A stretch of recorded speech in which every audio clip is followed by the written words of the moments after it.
그 다음 제50까지 쉼없이 일한 후에 그들은 같은 장소에 다시 모여 허리까지 올라오는 아마포 옷을 걸치고 찬물에 들어가 목욕을 한다. 이 정결 예식이 끝나면 그들은 동일한 신앙을 갖지 않은 사람은 아무도 들어올 수 없는 특별한 건물에 모인다. 그들은 깨끗하다면 스스로 큰 식당에 들어가는데 마치 거룩한 영역에 들어가는 것과 같다. 방금 제가 읽은 내용은 1세기의 제사장 가문에서 태어난 학자 플라비우스 요세푸스의 유대 전쟁사에 소개한 어떤 분파 또는 공동체에 대한 글입니다. 요세푸스가 쓴 또 다른 책 유대 고대사에는 이 공동체에 대해 이렇게 기록하고 있습니다. 그들은 성전에 제물을 보내지만 그들의 정결 예식과 다르기 때문에 성전에서 희생제사를 드리지 않는다. 이러한 이유 때문에 그들은 성전의 공동구역에 들어가지 않으나 스스로 희생제사를 드린다. 1세기 헬라주의적 유대교의 대표적 인물이면서 부유한 제사장 가문의 출신으로 헬라식 교육과 유대식 교육을 모두 받은 엘리트인 알렉산드리아의 필로는 그의 책 선한 사람은 모두 자유하다에서 이 공동체에 대해서 이렇게 적고 있습니다. 모든 인류 가운데 거의 유일한 그들은 재산과 소유물이 없이 사는데 운이 없는 결과가 아니라 좋아서 선택한 것이다. 이리하여 그들은 검략과 만족하는 것이 실제적인 풍요로움이라고 생각하면서 스스로 매우 부유하다고 여긴다. 필로의 또 다른 책 유대인을 위한 변증에도 이 분파에 대해 이렇게 기록하고 있습니다.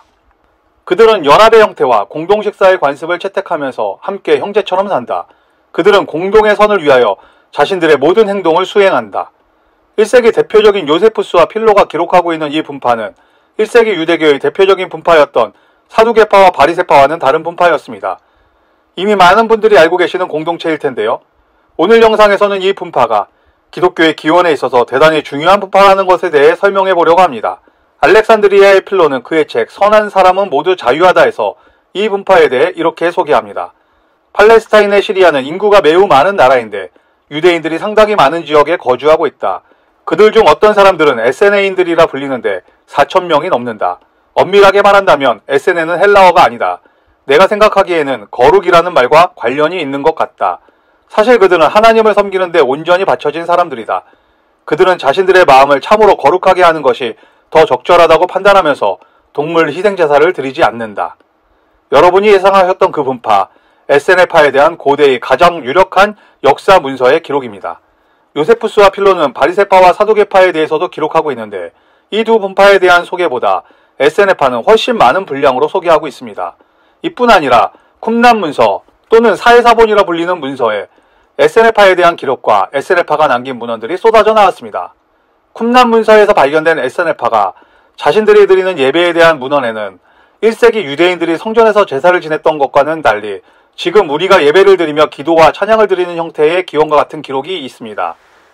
범죄의 죄와 불순종의 죄를 속죄하기 위해 번제의 살코기나 희생제의 기름보다 나은 이 땅을 위한 열망을 위해 규정에 따라 입술로 드리는 헌제, 기도와 찬양은 정의의 향례와 같으며 온전한 삶은 흡족하고 자유로운 선물과 같다.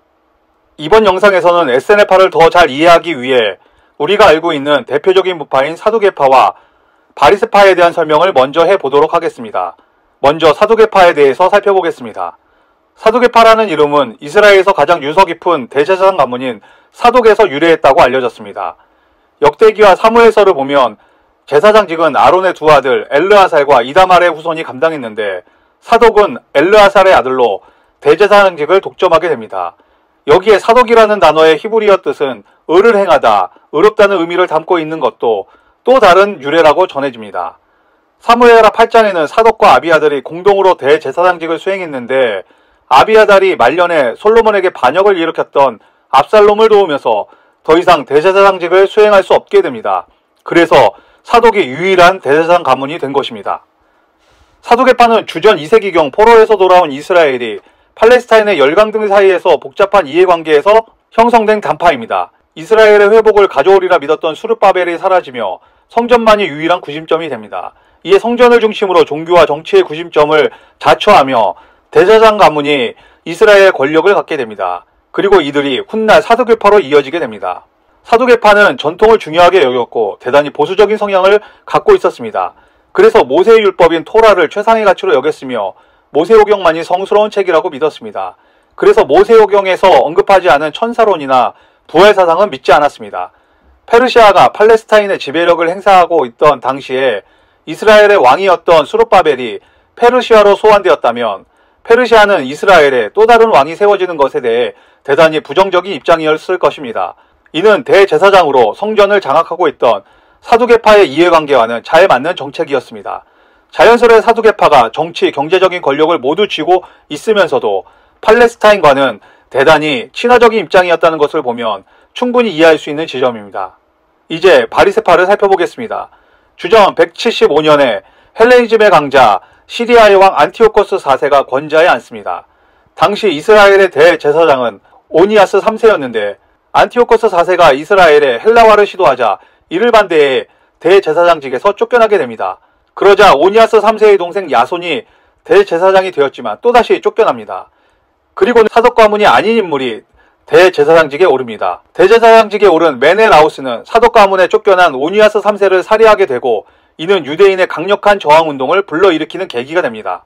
주전 169년과 168년에 이르러서는 예루살렘 성전을 약탈한 안티오코스 4세가 더욱 강력한 헬라화 정책을 추진하며 할례, 안식일과 같은 이스라엘의 대표적인 전통을 모두 금지시키고 심지어 토라를 불태웁니다. 그리고 주전 167년에는 예루살렘 성전을 바알을 위한 신전으로 전락시키게 됩니다. 이에 대해 마카비서는 이렇게 기록하고 있습니다. 그 후에 얼마 안 되어 안티오코스 왕은 아테네의 원로 한 사람을 유다인에게 보내어 그들에게 조상 때부터 내려오는 율법을 버리고 하나님의 율법을 따르는 생활 규범을 버리라고 강요하였다. 그리고 예루살렘 성전을 더럽히고 성전을 올림피아의 제우스에게 봉헌하게 하고 그리심산의 성소는 그 지방 사람의 소원대로 나그네의 수호신인 제우스에게 봉헌하게 하였다. 이때의 참혹한 상황에 대해 구약 성서 다니엘서는 이렇게 기록하고 있습니다. 군대는 그의 편에 서서 성소 곧 견고한 곳을 더럽히며 매일 드리는 제사를 폐하며 멸망하게 하는 가증한 것을 세울 것이며 매일 드리는 제사를 폐하며 멸망하게 할 가증한 것을 세울 때부터 1290일을 지낼 것이요. 그리고 이러한 안티오코스 4세의 만행에 저항하기 위하여 경건한 자들의 모임이라는 의미의 하시딤이 결성됩니다. 그리고 하시딤은 마카비 가문과 연합하여 종교적이며 민족적인 저항운동을 시작하게 됩니다. 바리새파는 그리스어로 파리사이오스라고 부르며 히브리어로는 페루심이라고 불리는데 분리시키다라는 의미의 동사 파라쉬에서 유래했다고 합니다. 그래서 분리주의자라고 불렸던 것인데 이는 어떤 이들이 바리새파를 경멸하는 말로 부른 것입니다. 학자들은 바리새파가 앞서 설명한 하시딤에서 떨어져 나가며 정치적 성향을 갖게 된 것에 대해 하시딤이 바리새파를 향해 분리주의자라고 부르게 된 것이라고 설명합니다. 이렇게 하시딤에서 떨어져 나가 스스로 정치적 성향을 띤 집단으로 성장한 바리새파는 사두개파 대제사장들이 권력 노름에 빠져 있는 것을 강하게 비난하며 대중운동으로 성장하게 됩니다. 특히 사두개파와 마찬가지로 토라를 강조했지만 토라의 정결법 해석으로 사두개파와의 차별점을 가져갑니다. 토라의 정결법은 제사장만이 아니라 일반 백성 모두가 지켜야 할 보편적인 규범으로 해석한 것입니다. 그래서 토라를 엄격하게 지키는 것은 제사장만이 아닌 제사장을 통해서만이 아닌 백성 모두가 스스로 성화되는 것이 바리새파의 핵심 사상이었습니다. 여기에 사두개파가 토라를 강조하고 성전을 강조하며 부활을 믿지 않았던 것에 반해 바리새파는 부활신앙을 강조했습니다. 유대의 역사가 요세푸스는 영혼불면 사상과 부활신앙 문제로 사두개파와 바리새파를 구분할 정도로 이는 대단히 중요한 구분점이었습니다. 이는 사도행전 23장에 바울이 유대 회의에서 주장하는 바를 봐도 분명히 확인할 수 있습니다. 바리새파는 사두개파가 제사장이라는 이유로 성전의 권력을 장악하고 타락한 것에 대항해 토라를 앞세워 반사두개파의 전선을 형성했습니다.